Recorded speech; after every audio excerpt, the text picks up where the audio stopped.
एक रात मैं एक घर के करीब से गुजर रहा था कि अचानक से मुझे उस घर के अंदर से एक बच्चे की रोने की आवाज़ आई। उस बच्चे की आवाज़ में इतना दर्द था कि अंदर जाकर वह बच्चा क्यों रो रहा है, यह मालूम करने से मैं खुद को रोक न सका। अंदर जाकर मैंने देखा कि एक माँ अपने 10 साल के बेटे को आहिस्ता से मारती और बच्चे के साथ खुद भी रोने लगती। मैंने आगे होकर पूछा, बहन जी, आप इस छोटे से बच्चे को क्यों मार रही हो, जबकि आप खुद भी रोती हो? उसने जवाब दिया, भाई साहब, इसके पिताजी इस दुनिया में नहीं हैं और हम लोग बहुत ही गरीब हैं।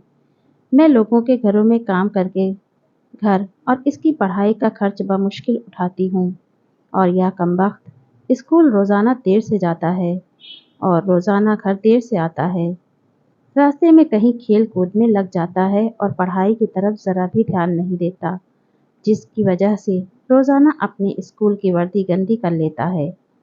मैंने बच्चे और उसकी माँ को जैसे तैसे थोड़ा समझाया और चला गया। इस घटना को कुछ दिन ही बीते थे कि एक दिन सुबह सुबह कुछ काम से मैं सब्जी मंडी गया तो अचानक मेरी नज़र उसी 10 साल के बच्चे पर पड़ी जो रोज़ाना घर में मार खाता था। मैं क्या देखता हूँ कि वह बच्चा मंडी में घूम रहा है और जो दुकानदार अपनी दुकानों के लिए सब्जी खरीद कर अपनी बोरियों में डालते तो उनसे कोई सब्जी ज़मीन पर गिर जाती थी, वह बच्चा उसे फ़ौरन उठाकर अपनी झोली में डाल लेता। मैं यह नज़ारा देखकर परेशानी में सोच रहा था कि ये चक्कर क्या है। मैं उस बच्चे का चोरी चोरी पीछा करने लगा। जब उसकी झोली सब्जी से भर गई तो वह सड़क के किनारे बैठकर उसे ऊंची ऊंची आवाज़ें लगाकर वह सब्जी बेचने लगा। मुंह पर मिट्टी, गंदी वर्दी और आंखों में नमी। ऐसा महसूस हो रहा था कि ऐसा दुकानदार जिंदगी में पहली बार देख रहा हूँ। अचानक एक आदमी अपनी दुकान से उठा, जिसकी दुकान के सामने उस बच्चे ने अपनी नन्ही सी दुकान लगाई थी। उसने आते ही एक जोरदार लात मारकर उस नन्ही दुकान को एक ही झटके में रोड पर बिखेर दिया और बाजुओं से पकड़कर उस बच्चे को भी उठाकर धक्का दे दिया। वह बच्चा आंखों में आंसू लिए चुपचाप दोबारा अपनी सब्जी को इकट्ठा करने लगा और थोड़ी देर बाद अपनी सब्जी एक दूसरे दुकान के सामने डरते डरते लगा ली। भला हो उस शख्स का जिसकी दुकान के सामने इस बार उसने अपनी नन्ही दुकान लगाई। उस शख्स ने बच्चे को कुछ नहीं कहा। थोड़ी सी सब्जी थी, ऊपर से बाकी दुकानों से कम कीमत, जल्द ही बिक गई और वह बच्चा उठा और बाजार में एक कपड़े वाली दुकान में दाखिल हुआ और दुकानदार को वह पैसे देकर दुकान में पड़ा अपना बैग उठाया और बिना कुछ कहे वापस स्कूल की ओर चल पड़ा और मैं भी उसके पीछे पीछे चल रहा था। बच्चे ने रास्ते में अपना मुंह धोया और स्कूल चला गया। मैं भी उसके पीछे पीछे स्कूल चला गया। जब वह बच्चा स्कूल गया तो 1 घंटा लेट हो चुका था, जिस पर उसके टीचर ने डंडे से उसे खूब मारा। मैंने जल्दी से जाकर टीचर को मना किया कि मासूम बच्चा है, इसे मत मारो। टीचर कहने लगे कि यह रोज़ाना 1 डेढ़ घंटे से लेट ही आता है और मैं रोज़ाना इसे सज़ा देता हूँ कि डर से स्कूल वक्त पर आए और कई बार मैं इसके घर पर भी खबर दे चुका हूँ। खैर, बच्चा मार खाने के बाद क्लास में बैठकर पढ़ने लगा। मैंने उसके टीचर का मोबाइल नंबर लिया और घर की तरफ चल दिया।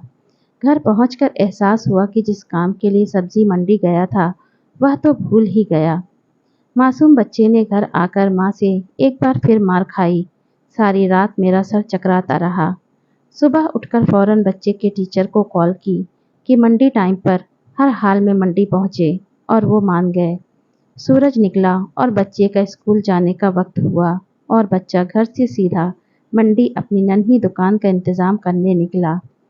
मैंने उसके घर जाकर उसकी माँ को कहा कि बहन जी, आप मेरे साथ चलो, मैं आपको बताता हूँ आपका बेटा स्कूल क्यों देर से जाता है। वह फौरन मेरे साथ मुंह में यह कहते हुए चल पड़ी कि आज इस लड़के की मेरे हाथों खैर नहीं, छोड़ूंगी नहीं उसे आज। मंडी में लड़के का टीचर भी आ चुका था। हम तीनों ने मंडी की 3 जगहों पर पोजीशन संभाल ली और उस लड़के को छुपकर देखने लगे। आज भी उसे काफ़ी लोगों से डांट फटकार और धक्के खाने पड़े और आखिरकार वह लड़का अपनी सब्जी बेचकर कपड़े वाली दुकान पर चल दिया। अचानक मेरी नज़र उसकी माँ पर पड़ी तो क्या देखता हूँ कि वह बहुत ही दर्द भरी सिसकियाँ लेकर लगातार रो रही थी और मैंने फ़ौरन उस टीचर की तरफ देखा तो बहुत शिद्दत से उसके आंसू बह रहे थे। दोनों के रोने में मुझे ऐसा लग रहा था जैसे उन्होंने किसी मासूम पर बहुत जुल्म किया हो और आज उनको अपनी गलती का एहसास हो रहा हो। उसकी माँ रोते रोते घर चली गई और टीचर भी सिसकियाँ लेते हुए स्कूल चला गया। बच्चे ने दुकानदार को पैसे दिए और आज उसको दुकानदार ने एक सूट देते हुए कहा कि बेटा, आज सूट के सारे पैसे पूरे हो गए हैं, अपना सूट ले लो।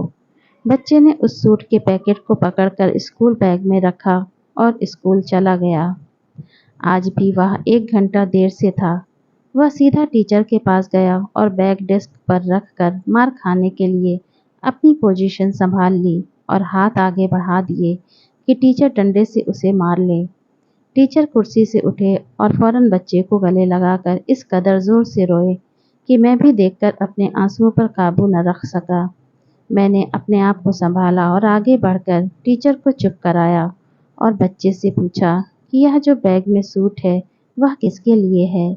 बच्चे ने रोते हुए जवाब दिया कि मेरी माँ अमीर लोगों के घरों में मजदूरी करने जाती है और उसके कपड़े फटे हुए होते हैं। कोई जिस्म को पूरी तरह से ढांपने वाला कपड़ा नहीं है और मेरी माँ के पास पैसे नहीं हैं, इसलिए अपनी माँ के लिए यह सूट खरीदा है। तो यह सूट अब घर ले जाकर माँ को आज दोगे? मैंने बच्चे से सवाल पूछा। जवाब ने मेरे और उस बच्चे के टीचर के पैरों के नीचे से ज़मीन ही निकाल दी। बच्चे ने जवाब दिया, नहीं अंकल, छुट्टी के बाद मैं इसे दर्जी को सिलाई के लिए दे दूंगा। रोज़ाना स्कूल से जाने के बाद काम करके थोड़े थोड़े पैसे सिलाई के लिए दर्जी के पास जमा किए हैं। टीचर और मैं सोचकर रोते जा रहे थे कि आखिर कब तक हमारे समाज में गरीबों के साथ ऐसा होता रहेगा। उनके बच्चे त्योहार की खुशियों में शामिल होने के लिए जलते रहेंगे, आखिर कब तक? क्या ऊपर वाले की खुशियों में इन जैसे गरीब का कोई हक नहीं? क्या हम अपनी खुशियों के मौके पर अपनी ख्वाहिशों में से थोड़े पैसे निकाल कर अपने समाज में मौजूद गरीब और बेसहारों की मदद नहीं कर सकते? आप सब भी ठंडे दिमाग से एक बार ज़रूर सोचना। वीडियो अच्छी लगे तो प्लीज़ इसे लाइक, शेयर एंड सब्सक्राइब करें ताकि आगे भी ऐसी ही वीडियो आपके लिए लाते रहें।